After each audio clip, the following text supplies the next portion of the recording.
नमस्कार, आमने सामने में आपका स्वागत है। मैं हूं अमन कुमार। आज आमने सामने में हम मुखातिब होंगे झारखंड के पूर्व मंत्री और विधायक श्री अमर कुमार बावरी से। बावरी साहब, आपका हमारे इस कार्यक्रम में बहुत बहुत स्वागत है। नमस्कार। आपको आप मंत्री भी रहे हैं, विधायक हैं दूसरी बार लगातार। इसके अलावा भाजपा में भी महत्वपूर्ण पद पे आप काम कर रहे हैं। लेकिन इन तमाम चीज़ों से पूर्व आपकी जो राजनीतिक यात्रा रही है या निजी यात्रा रही है, वो अब तक की कैसी रही है, उसके बारे में थोड़ा प्रकाश डालिए। देखिए, मैं चंदनकेरी में जन्मा। मेरे पिताजी पुलिस की नौकरी में थे। उनकी पोस्टिंग जमशेदपुर में हुई और मेरा परिवार वहीं रहा। तो केजी से लेके पीजी तक की पढ़ाई जमशेदपुर में हुई। फिर बाद में बीएड हमने बोकारो से किया, विनोबा यूनिवर्सिटी से। बचपन अच्छा है क्योंकि पापा मम्मी के साथ, माता पिता के साथ पुलिस लाइन गुलमुरी में, वहाँ के आरक्षी आदर्श मध्य विद्यालय, वहाँ से केजी से पढ़ाई शुरू हुई। फिर R D Tata high school में मैंने मैट्रिक पास किया। फिर कोऑपरेटिव कॉलेज से बीए और एमए किया। तो सारा मित्रता, सारा वहाँ जो भी युवा अवस्था तक जो भी सीखने को मिला वहाँ रहा। और 2000 में जब झारखंड अलग राज्य बना, वहाँ छात्र राजनीति में हम लोग थे सक्रिय रूप से। भारतीय जनता पार्टी में उस समय वाजपेयी जी सभी को बहुत अपील कर रहे थे। हम जैसे अनेक नौजवान उनसे प्रभावित हो रहे थे। एक नई विचार के साथ भारतीय जनता पार्टी आ रही थी, तो कहीं ना कहीं जमशेदपुर उस समय भारतीय जनता पार्टी के लहर में भी था। मुझे याद है उसमें नीतीश भारद्वाज जो श्री कृष्ण की भूमिका निभाए थे महाभारत में, वो उससे संसदीय क्षेत्र से लड़ रहे हैं, सांसद बने, वहाँ से फिर सांसद भी बने। तो इन सब चीज़ों से फिर अभी जो निवर्तमान मुख्यमंत्री है रघुवर दास जी, तो उनका भांजा भी मेरे साथ स्कूल में पढ़ता था, तो उनसे भी तो युवा अवस्था में राजनीति से उस तरह से आना हुआ। नहीं तो उससे पहले तो छात्र थे। और लगातार झारखंड बनने के बाद जब हम लोग भी एकेडमिक सर्विसेज में जाएंगे ऐसा करके पढ़ाई भी कर रहे थे। छात्र भी औसत से थोड़ा सा अच्छा थे। और फिर सेकेंड जेपीसी हम लोगों ने इंटरव्यू तक पहुंचने का काम किया। फिर ऐसे ही यात्रा चलती रही। फिर 2000 के बाद जब झारखंड बिहार से अलग हुआ तो राजनीतिक सरगर्मियां भी तेज होने लगी। बिहार में जो है यहाँ बहुत ज़्यादा यहाँ के लोकल या फिर हम जैसे लोगों को उतना मौका नहीं था राजनीति के क्षेत्र में। लेकिन झारखंड जब अलग राज्य हुआ तो लोगों ने इसको स्पेसिफिक देखने का एक चूँकि 81 विधानसभा का था, तो हर एक विधानसभा का अपना महत्व होने लगा। अब नहीं रहे अपने आदर्श बोलिए, अपने मेंटर बोलिए, अपने गुरु बोलिए, स्वर्गीय समरेश दा जी। वो चूँकि मेरे ही चंदनकेरी विधानसभा क्षेत्र के ही रहने वाले थे, पैतृक निवास है बोकारो के। चूँकि रिजर्व सीट था तो बोकारो से वो बनते थे, लेकिन चंदनकेरी में प्रभाव था उनका। तो उन्होंने कई एक मैसेज भिजवाए कि भाई एक अच्छा पढ़ा लिखा लड़का चाहिए। उनका अपना एक ये था। तो फिर हम उनके साथ जुड़े, उनसे फिर राजनीति का कह सीखे। राजनीति में फिर चुनावी राजनीति में आए। 2005 में फिर चुनाव लड़ा, पहली बार उन्होंने लड़ाया भी। 3000 से वहाँ पर भी पहली बार पराजित होने। फिर 2009 में दोबारा चुनाव हुआ, उसमें कुछ मतों से हारे और तीसरी बार में जीता। अब 2 बार आपको हार का सामना करना, तो क्या टेंशन नहीं हुआ या कि कहाँ पढ़ता लिखता था? जेपीएससी सेकेंड में आपने जैसा कि बताया कि इंटरव्यू तक आप पहुँचे थे। पिताजी जो है वो पुलिस वाले थे, तो वहाँ की माहौल अलग होगा, तो लगा नहीं कि कहीं गलत जो है वो लाइन में आ गए हैं? देखिए, पिताजी का क्या था, जो पिताजी चूँकि पुलिस लाइन में अमूमन ऐसा माहौल होता है कि मेरा बेटा सिपाही बन जाए। सभी बनेंगे, आप देखेंगे पुलिस लाइन में कोई अभी तो लोग चिंता करते हैं जो बच्चा कहीं आगे जाए। उनके लिए सबसे आसान है कि भी सुबह दौड़ो, हाइट वीट ठीक हो गया है, बहाली निकल रहा है, दौड़ करके सिपाही हो जाओ। और इसी के तहत तो मुझे 94-95 याद है, अपने 96 में बहाली निकला, 96-97 की बात है। पिताजी ने दौड़वा दिया, दौड़ के चाईबासा में सिपाही का इसमें भी आ गए और उस समय लिस्ट में भी आ गया। तो क्या था, जो एससी के लिस्ट में नहीं आके एसटी के लिस्ट में मेरा नाम आया, तो घर में खुशी भी हो गया था जब मैं भी सिपाही बन गया। 1996-97 की बात है। जी जी। लेकिन उधर जाने का कभी इच्छा नहीं था, लेकिन पिताजी चाहते थे कि भाई नौकरी में जल्दी जल्दी से आ जाए तो अच्छा ही रहेगा, थोड़ा हो गया। जी जी। राजनीति में आने के बाद पहला जो चुनाव लड़े उसमें तो कुछ समझ में नहीं आया, युवा अवस्था में थे, एकदम नए थे, 25-26 साल उम्र रहा होगा पहला जब चुनाव लड़े थे। तो एक था कि भाई झारखंड अलग राज्य बना है, जिस तरह से झारखंड को लोग देख रहा था, जिस तरह से चीजें अब लोग को भी लग रही थी, क्योंकि राजनीति का केंद्र जो है पटना से निकल के रांची हो गया, जो भी गतिविधियां होती थी वो सामने दिखती थी, तो उससे कहीं ना कहीं जुड़ने का, उसको समझने का, उससे देखने का मौका मिला, युवाओं को भी आने का मौका मिल रहा था, तो लोग उसको प्रमोट भी कर रहे थे। तो लगा कि नहीं कुछ करना चाहिए। और चंदनकारी जब हम लगातार जब मैट्रिक के बाद जब आना जाना खुद से चालू किया, क्योंकि मैट्रिक तक तो पिताजी और सब लोगों को आना नहीं होता था, उसके बाद मैं जब इंडिविजुअली आना जाना चालू किया तो चंदनकारी का जो पिछड़ापन था, चंदनकारी की जो गरीबी थी, कहाँ जमशेदपुर में जहाँ कभी लाइन नहीं कटता है, जहाँ पानी हमेशा था, वहाँ हम चंदनकारी जब अपने घर आए, बड़े भैया और सब रहते थे, जेठा और चाची चाचा सब, तो वहाँ लाइन नहीं थी, पीने का पानी का व्यवस्था नहीं था, हम लोगों को तालाबों में जाकर नहाना रहता था। कई एक समस्याएं देखने से, एक जहाँ लाइन नहीं करता, जहाँ लाइन नहीं रहता है, एकदम से अलग चीज़ है। तो वहीं से एक मन में भावना है कि जो इसको ठीक करने का काम करना चाहिए जी। और राजनीति ही एक ऐसा प्लेटफॉर्म है जिसमें आप बड़े पैमाने पे, ऐसे आप इंडिविजुअली आप चेंज आप राजनीति में आके ही कर सकते हैं, मौका मिलता है, आपको ही दे सकते हैं। जी जी। तो इस लिहाज से थोड़ा सा जो अपने ध्यान को भटकाया, इधर आने के लिए प्रेरित भी किया, और फिर दादा का जो एक मार्गदर्शन मिला तो वो भी बहुत ज़्यादा आपको आगे आने के लिए प्रेरित करता रहा। भाई कुछ कर सकते हो अपने समाज के लिए, अपने क्षेत्र के लिए, तो एक बड़ा प्लेटफॉर्म है। और एक अच्छा यदि कोई आएगा तो निश्चित रूप से पढ़ा लिखा यदि आएगा तो उसके सोचने समझने के भी, ऐसे तो बहुत सारे ऐसे लोग हुए हैं जो भले ही एजुकेशनल क्वालिफिकेशन में उनके एकेडमिक डिग्रियां ना रही हो, लेकिन वो देश के बहुत विजनरी और बहुत कामयाब और पॉपुलर लोग रहे। लेकिन उसके बावजूद भी अगर यदि थोड़ा सा यदि रहे तो कर सकता है, ऐसा सोच करके लोग प्रोग्रेसिव सोच के साथ करते हैं। तो चंदनकारी में इसी के तहत आना हुआ और तब से संघर्ष चालू हुआ। बिजली के लिए संघर्ष करते थे हम लोग। बिजली उस समय चंदनकारी का जो लाइन था वो चास के सब स्टेशन से आता था, जबकि चंदनकारी का सब स्टेशन बहुत पहले बन गए थे। वहाँ BN ओझा जी थे, उस समय एकीकृत बिहार के वो चेयरपर्सन थे बिजली बोर्ड के। जी जी। तो उन्होंने 81-82 में वहाँ बिजली पहुँचा दिया था, लेकिन क्या है जी उसके बाद फिर नहीं हो पाया और बिजली चास से पतला सा लोहा का तार से बिजली आता था। उस समय एक फिलामेंट जलता था, टीवी चलती थी, मैंने अगर चल गई तो बहुत बड़ी बात है। मैं 2003 का बात कर रहा हूँ, 4 का बात कर रहा हूँ। तो वहाँ से फिर हम लोगों ने उस सब स्टेशन को चालू कराया संघर्ष करके। धीरे धीरे करके फिर विद्युतीकरण बहुत, हमारे जब मैं विधायक बना तब 63 गांव हमारे चंदनकारी में जहाँ विद्युतीकरण नहीं था, आजादी के इतने सालों के बाद। लोग क्या और क्या विडम्बना है कि एक इंडस्ट्रियल टाउन है बगल में आपके, बोकारो से इंडस्ट्रियल टाउन है, कोल ब्लॉक हमारा CCL का एक कोल हमारे चंदनकारी क्षेत्र में था। उसके बावजूद डेवलपमेंट के नाम पे अगर देखें तो लगता नहीं था कि भी स्वतंत्र देश का है। आज हम अहंकार से नहीं, लेकिन मैं ये तो बड़े गर्व के साथ कह सकता हूँ कि 2014 में जब जनता का वहाँ आशीर्वाद मिला और बीजेपी माननीय रघुवर दास जी ने मंत्रिमंडल में शामिल किया, उसके बाद से आज तक में हम लोगों ने 5 साल के अंदर में ही विद्युतीकरण को पूरा कंप्लीट किया। 63 गाँव में 5 नए सब स्टेशन बनाए, पावर के ग्रिड की स्थापना कर दी, हमारा सारा सड़क बन गया। कई एक ऐसे मुद्दे जो गवाई बराज योजना जो 63 के दशक से वो बन रहे थे वो चालू नहीं हो पाए थे, अभी वो कंप्लीटेशन के पे है। हम ही लोगों ने समय करीब 1.5 अरब 149 करोड़ रुपये का योजना, वो जो उस पूरे कृषि बहुल क्षेत्र में रोजगार का सृजन कर सकता है, पलायन को रोक सकता है, लोगों के खेतों तक पानी पहुंचा सकता है, ये सब काम वहाँ थे जिसको हम लोगों ने आने का काम किया। तो कहीं ना कहीं लगता है कि उस समय का जो डिसीजन था वो गलत नहीं था जी। जब एक बार हारे, दूसरी बार हारे तो चिंता हुई कि भाई अब क्या किया जा सकता है, और हम दूसरा कुछ कर नहीं सकते थे।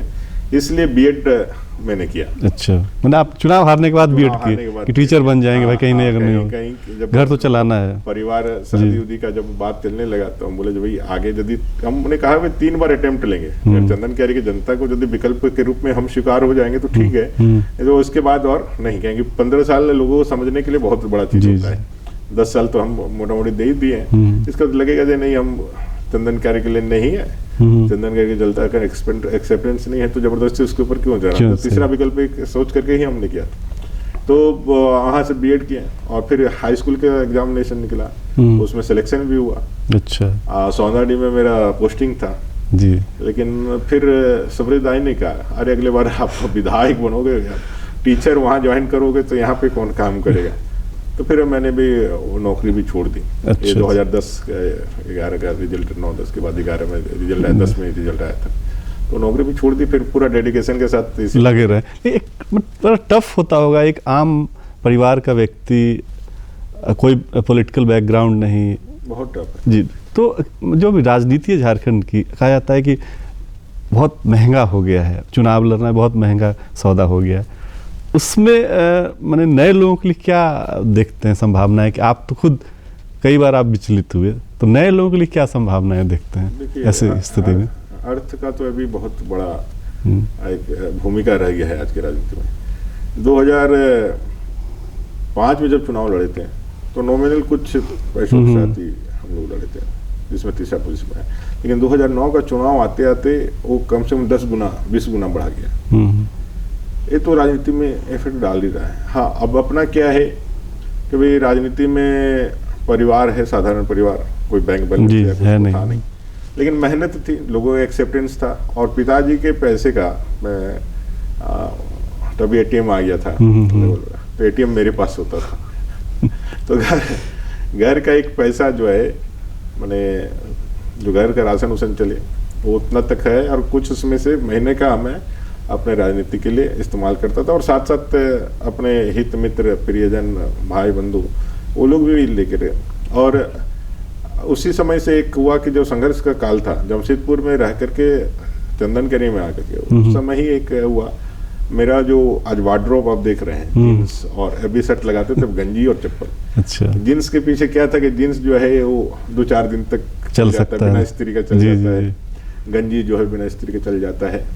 अपने ऊपर कोई व्यसन नहीं, कोई नशा नहीं, किसी चीज का आदि नहीं रहे, तो अपने ऊपर कोई खर्चा नहीं था। मैंने जो है, मैंने अगर गाड़ी में पेट्रोल मिल गया और कहीं गए तो कहीं सिंघाड़ा खिला दिया, कोई चॉप खिला दिया, तो पूरा दिन का राजनीति हमारा चल जाता था। और मोटरसाइकिल से ही विधायक तक का सफर हम लोगों ने तय किया है जी। दादा ने एक लास्ट में एक बोलेरो दिया था जी, तो उस बोलेरो में चढ़ करके हम पहली बार विधानसभा आए, जो समरेश दा का दिया वो बोलेरो जी जी। तो उसी से आगे बढ़ा, तो लोगों ने एक्सेप्ट भी किया उसको, संघर्ष को भी देखा। मतलब आज भी झारखंड में जो लोग बोलते हैं कि बहुत चुनाव महंगा हो गया है, तो अभी भी स्कोप है कि अगर आप ग्राउंडेड, मतलब धरातल पे हैं, काम कर रहे हैं, तो आपको लोग पसंद करेंगे। एकदम पैसा कोई मायने नहीं रखता, पैसा आपके लिए बस जरूरी चीज है, लेकिन वही सब कुछ है ऐसा नहीं है जी। कुछ तो है लेकिन सब कुछ नहीं है।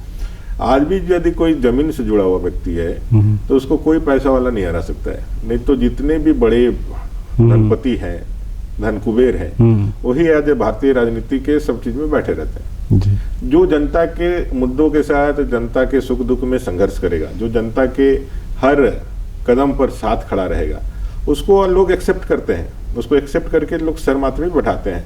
2014 में जब मैंने चुनाव लड़ा, जब 10 साल के संघर्ष के बाद, 2 हार के बाद, तो आप बिलीव नहीं कीजिएगा, उस समय जिनको मैंने हराया वो मंत्री हैं जी। उस समय तभी मंत्री थे जी। सब तरीके से हुआ था। चंदनगिरी के इतिहास में 17,000 में लोग विधायक बनता था, मुझे 84,000 मत मिला और लगभग 41-42 हजार से मैं जीता जी। और उस समय एकदम कुछ माने कि लोग कहते थे कि भाई बूथ का पैसा हमको नहीं देना है, हम ही लोग को पूरा गांव मिला के खर्चा करेंगे। तो ऐसा नहीं है कि हाँ, जहां पर उनको लगता है कि भाई ये राजनेता या ये लोग इसी के बल पे आने वाले हैं, तो वहाँ लोगों मतलब जनता को ही पता है कि कौन नेता किस तरह से पैसा कमा रहा है, तो उसी अनुसार वो डिमांड करते हैं। तो जी, तो आप की राजनीति मतलब एक्टिविस्ट के तौर पे शुरू हुई, बाद में अब आप भाजपा में आए, भाजपा के मंत्री बने, तो दोनों में क्या चेंज नजर आता है आपको? देखिए, जब इंडिविजुअली हम लोग दादा के जी, साथ थे तो हमारा जो सोचने का जो दायरा था वो चंदन कैरी था। जी मैं चंदन कैरी ही मेरा पूरा सोचने का दायरा था। चंदन कैरी का विकास कैसे हो, चंदन कैरी के लोगों का विकास कैसे हो, चंदन कैरी में कैसे हमारी मूलभूत सुविधाएं हैं। जब भारतीय जनता पार्टी में आए तो फिर राष्ट्रीय संदर्भ और एक विराट स्वरूप का दर्शन हुआ भाई। जी जो हम चंदन क्यारी के लिए सोचते थे वो अब देखने की दृष्टि बदली, जो पूरे राष्ट्र के अंदर ही चंदन क्यारी है। तो अब चंदन क्यारी नहीं, राष्ट्र के विषय में जो विषय हैं उनको लेकर के हम जोड़ करके इस राष्ट्र के लिए कैसे निकले, इस झारखंड को कैसे हम आगे लेके जाए। तो जो सोचने का दायरा है वो आगे बढ़ा। और एक पॉलिटिकल पार्टी के रूप में देखिए, विचारधारा की अगर बात करें तो विचारधारा किसी स्कूल में जाके पढ़ते नहीं है आप। जी जिस सोसाइटी में आप रहते हैं वहीं से आप चाहते ना चाहते हुए भी उसी विचारधारा के साथ आपका तालमेल उठता है, बैठता उठते रहते हैं, आप उसके साथ जुड़ जाते हैं। कब जुड़ जाते हैं पता नहीं। तो राष्ट्रीय विचारधारा से जुड़ने का, चूंकि मैं स्काउटिंग में भी था, स्काउट में मैं राष्ट्र समरेशदा भी तो उसी स्कूल के प्रोडक्ट थे। वो तो खुद एक बड़े जी जी बड़े इंडस्ट्री के रूप में या बड़े बड़े यूनिवर्सिटी के रूप में कई एक नेता उन्होंने बनाया। जी जी फाउंडर मेंबर थे बीजेपी के। जी आज जो कमल का जो यहाँ पे उनका 1980 में जब पार्टी का जब स्थापना हो रहा था तो एक इन्होंने सिंबल का भी जो दिया था, जो बाद में क्योंकि उस समय इंदिरा गांधी को जब इन्होंने हराया था, इमरजेंसी में जो जीता था तो इनका सिंबल कमल का निशान था, तो उसी को उन्होंने दिया था जी दादा बीजेपी में। उसके बाद उनका तो पूरा, चूंकि तो मेरी नर्सिंग उन्हीं के साथ हुई तो बीजेपी के साथ आइडियोलॉजिकली बहुत मिलता ही था। तो बीजेपी में आने के बाद लगा कि नहीं, एक ठौर मिला है, क्योंकि जो भी नदी हो नाले हो उसका आखिरी ठिकाना समुद्र होता है। जी और भारतीय जनता पार्टी आज राजनीतिक जीवन में एक समुद्र की तरह है, महासमुद्र की तरह है। जो अगर यदि सही में आप राजनीति में कोई यदि आप कुछ करना चाहते हैं लोगों के लिए, जहाँ सेवा यदि आपका मूल मंत्र है या जीवन का ध्येय है, तो वह ध्येय आप भारतीय जनता पार्टी में ही आपको वह मौका देगा, या आप उससे जुड़ करके ही वो मौका अपने लोगों के लिए दिला सकते हैं, जो आप सच्ची मायने में सेवा को अगर आप अपना जीवन का लक्ष्य मान के चलते हैं। और मैं अपने आप को बहुत सौभाग्यशाली समझता हूँ कि ईश्वर ने, गुरु ने मुझे सही समय पे भारतीय जनता पार्टी के साथ जुड़ने का मौका, अवसर दिया। जी भाजपा ने भी आपको बहुत सम्मान दिया। कहा जाता है कि पिछला जो चुनाव था, जो जिसमें गठबंधन फेल हो गया आजसू के साथ, वो गठबंधन नहीं होने की एक वजह आपका सीट हुई था शायद। अब मैं तो इतना ही कहूँगा कि भारतीय जनता पार्टी का कमल वहाँ खिला है जी। इसमें अपने राष्ट्रीय नेतृत्व का, अपने राष्ट्रीय अध्यक्ष और झारखंड प्रदेश अध्यक्ष और उस समय के मुख्यमंत्री जी का बहुत बड़ा योगदान है, जो भरोसा उन्होंने दिखलाया। और हमने कहा कि भाई हम चंदन क्यारी में जो हम लोगों ने काम किया है उसको जनता जरूर एक्सेप्ट करेगी और उसको लेकर के आएगी। अब गठबंधन टूटने का मैं कारण बना, कारण मैं नहीं कह रहा हूँ कि आपकी सीट को लेके, क्योंकि खबरें आई पहले कि उस सीट को लेके मामला फंसा हुआ, बाद में खबर आई कि अगर वो सीट चला जाता है तो कांके सीट को बहुत देर तक होल्ड पे रखा गया कि अगर ऐसा कुछ हुआ तो बावरी जी को यहाँ से चुनाव लड़ाया जाएगा। आप उसके बारे में कुछ अगर जानकारी हो तो बताएं। में हमें कुछ जानकारी नहीं है। मैंने कहा था कि भी पार्टी ने भी कभी हमसे ये सवाल नहीं पूछा कि भी आप यहाँ जाइएगा क्यों आ जाए। मुझे कहा गया था कि भी आप अपने सीट पे तैयारी करिए। हम लोग उसी से तैयारी भी कर रहे थे और फिर सीट का डिक्लेरेशन हुआ और फिर चुनाव लड़े। और चुनाव लड़के ये अलग बात है, दुर्भाग्यजनक रहा कि भी गठबंधन नहीं रहने का ये कारण हो सकता है, तो राष्ट्रीय नेतृत्व और हमारे वरिष्ठ नेतृत्व ही बता पाएंगे। लेकिन पार्टी के सिपाही के रूप में हमने उस समय कहा था कि जो पार्टी का डिसीजन होगा, जो निर्णय होगा वो सर्वोपरि होगा। आप जैसा डिसीजन करेंगे हम उसके साथ खड़ा रहेंगे। तो पार्टी ने विश्वास किया और सीट पे लड़ने के लिए मुझे आगे किया और सीट निकाल करके हम लोगों ने भारतीय जनता पार्टी का एक कमल के रूप में झोली में देने का काम किया जी। तो ये राजनीतिक बाकी चीज़ें तो चलती रहती है, लेकिन इतना जरूर है कि चंदन क्यारी में भारतीय जनता पार्टी की एक मजबूत पकड़ है जी। राष्ट्रवादी लोग हैं वहाँ, सारे लोग अपने देश को और अपने संस्कृति पे गर्व करने वाले लोग हैं। और उसके साथ भारतीय, जब इस बार 2019 में लोकसभा का चुनाव हुआ तो पहली बार 1,27,000 वोट मत अपने आदरणीय पीएन सिंह जी को मिला, रिकॉर्ड मत। तो भारतीय जनता पार्टी राष्ट्रवादी ताकतों के साथ खड़ा रहने वाली पार्टी है और चंदन क्यारी उसमें एक अग्रणी भूमिका निभाएगा। अच्छा, प्रधानमंत्री जी का भी खास फोकस जो है वो दलित और आदिवासियों पे है। जो उनके गौरव को लेके या उनके विकास को लेके उनके बहुत सारे प्रोजेक्ट। आप क्योंकि भाजपा के एससी मोर्चा के अध्यक्ष भी हैं, तो जो प्रधानमंत्री की जो नीति है उनको लेके क्या मतलब फीडबैक है, कैसे आप लोग ले जा रहे हैं उन चीज़ों को जनता के बीच? देखिए, जब देश आज़ाद हुआ तो विकास के क्रम में बहुत ऐसे लोग थे जो पीछे छूट गए थे, उनको समान अवसर नहीं मिला था जी, क्योंकि हम गुलाम थे, हमारे पास कोई राइट्स तो था नहीं जो हमको एक राजा के रूप में जो हमको प्रदान कर दिया गया, जितना जीने का अधिकार दिया, जो तय कर दिया गया, हमको उसी के दायरे में रह करके अपने जीवन को जीना होता था। 47 में आज़ादी के बाद कई एक लोगों ने, चाहे दलित, आदिवासी, वंचित, सभी लोगों के उस फ्रीडम की फाइट में अपने योगदान दिया। आहुति देने के बाद आज़ादी मिली। कई अनसंग मार्टियर्स भी हमारे रहे, जिसमें SC जस्टिस के भी रहे। बाबा साहेब का 2 दिन बाद जन्म जयंती है, जब संविधान की रचना हुई और समान अवसर देने की जब बात हुई, कि भाई आप अपने मत के प्रयोग से अब जो है एक जनप्रतिनिधि चुनेंगे 5 सालों के लिए, जो आपके 5 साल का दिशा और दशा तय करेगा। उससे संविधान ने इस बात को तय कर दिया कि राजा घर में रानी की कोख से राजा पैदा नहीं होगा। अब 5 साल के अंदर जनता जनार्दन जिसको एक राजा बनाएगी। जी जी, वो संदर्भ है, राजा किसी के नहीं है, लेकिन वो संदर्भ है, राजसत्ता किसी के एक साथ नहीं रहेगी, वो वंशानुगत नहीं होगी, वो जन्मजात नहीं होगी, ये लोकतांत्रिक पद्धति से चुनी हुई सरकार होगी। 1947 के बाद 1950 का वो दिन और 51 से जब से चुनाव हुआ तब से लेकर के 2000 जब तक वाजपेयी जी की गवर्नमेंट आई और जब 2014 में नरेंद्र भाई मोदी जी की गवर्नमेंट आई, इस पूरे कालखंड में आप देखें जो होना चाहिए था, जो संविधान ने हमको ताकत दिया है कि जो अवसरों से वंचित रहे और विकास के क्रम में पीछे छूट गए उनको आगे ले आना है। दलित, आदिवासी, वंचित, शोषित, महिला, ऐसे लोगों को, किसानों को आगे बढ़ने का अवसर देना है। अब राज्य सरकार का, भारत की सरकार का यह जिम्मेवारी थी कि भाई हम योजनाएं ऐसी बनाएं, उसका क्रियान्वयन ऐसे करें जो संविधान हमको ताकत प्रदान करता है, ताकि उनको उस अवसर के तक हम पहुंचा सके। लेकिन दुर्भाग्य ये रहा कि जब भी ये योजनाएं बनती थी, मैं उसमें ये जरूर कहूँगा कि उनका भाव जो था वो भाव एक ऐसा नहीं था कि भाई हम जनता के सेवक हैं, उनके भाव में अहंकार था।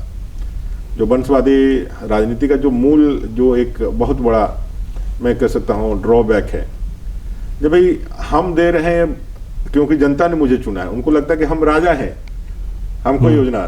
साधारण से देखिए, इंदिरा आवास, उन्होंने वाहवाही थपथपाई कि हमने गरीबों को आवास दिया, लेकिन इंदिरा आवास की क्वांटिटी कितनी थी, क्वालिटी क्या, उसका बनने का ढांचा क्या था। हमारे अपने जीवन काल में मैंने कभी भी कोई इंदिरा आवास को पक्का नहीं देखा, जिसमें खिड़की हो, दरवाजा हो, जिसमें पलस्तरा हो। वो गांव के किसी कोने में रहता था, दूर से देखने से पता चल जाता था कि किसी दलित आदिवासी का घर है।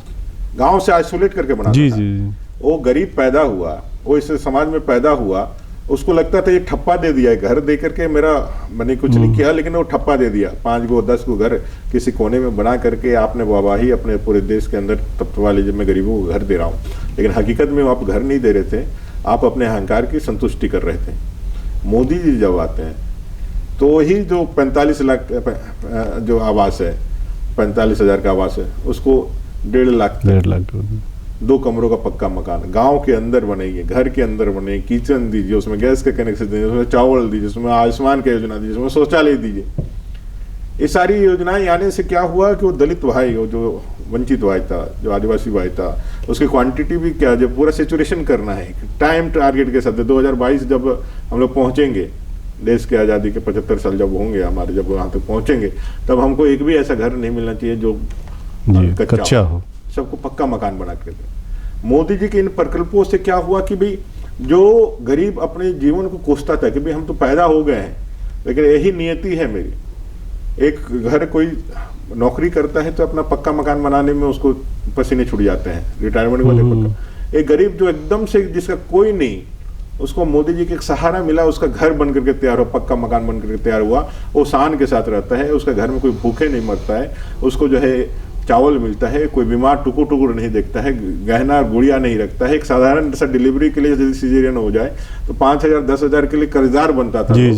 बड़े रोग हो जाते थे तो टुकुर टुकुर मरते हुए देखता था।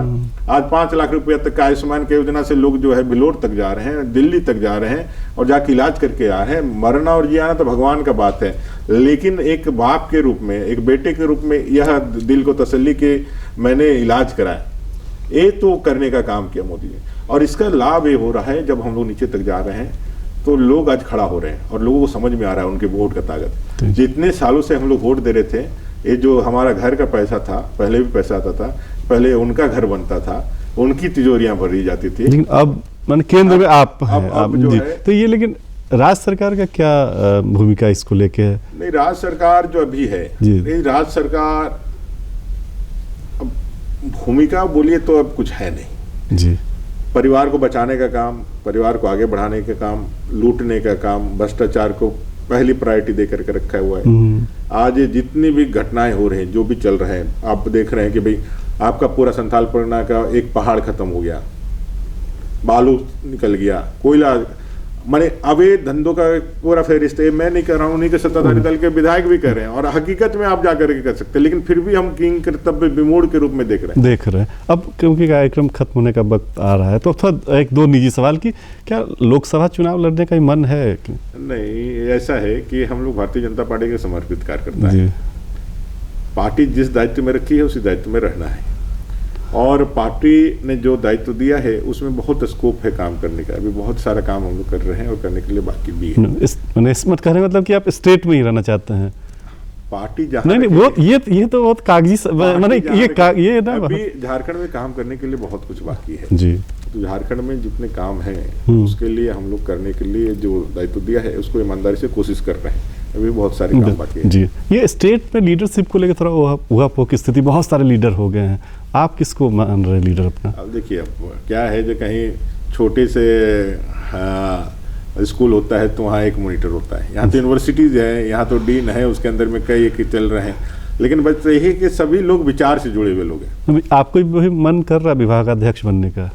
मैं अभी विभागाध्यक्ष हूँ अपने मोर्चे का। नहीं, मतलब राज्य काम कर रहा हूँ, झारखंड विभाग की बात कर रहा हूँ। हम लोग सब मिल करके काम करते हैं, कहीं पार्टी में किसी प्रकार का कोई भी नुक्ताचीनी नहीं है, किसी प्रकार का कोई कैटरेस नहीं है। हम सब लोग एक लक्ष्य को लेकर चल रहे हैं। अब तो यहाँ की राजनीति में भाजपा में सबसे अच्छी किससे बनती है आपकी? सभी से बनती है। ऐसा कोई नहीं है जिससे नहीं बनता है। इवन क्या, विपक्ष में भी सभी से बनता है, क्योंकि अपना कोई व्यक्तिगत कहीं इशूज नहीं है, कहीं पे अपना व्यक्तिगत में लड़ाई नहीं है, जो भी है विचारधारा और मुद्दा पे लड़ाई है। अच्छा, मतलब किस सबसे बन रहा है? मतलब कोई ऐसा, कई लोग कहते हैं कि नहीं रघुवर जी के समय आए थे तो रघुवर जी से बन रहा है, मुंडा जी को ज्यादा, जमशेदपुर के हैं तो मुंडा जी से ज्यादा बन रहा होगा, इस टाइप का, मतलब कोई खेमे में नहीं है। लोग क्या कहते हैं उसका नहीं है, जो अमर बावरी को नहीं जानता होगा वो इस तरह के क्वेश्चन करता होगा।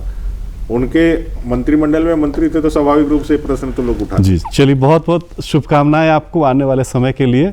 आप एक लंबी पारी खेलें झारखंड में और फिर आपसे चर्चा हो। ये थे अमर कुमार बावरी जी, इन्होंने सारे सवालों का बड़ा ही बेबाक ढंग से जवाब दिया।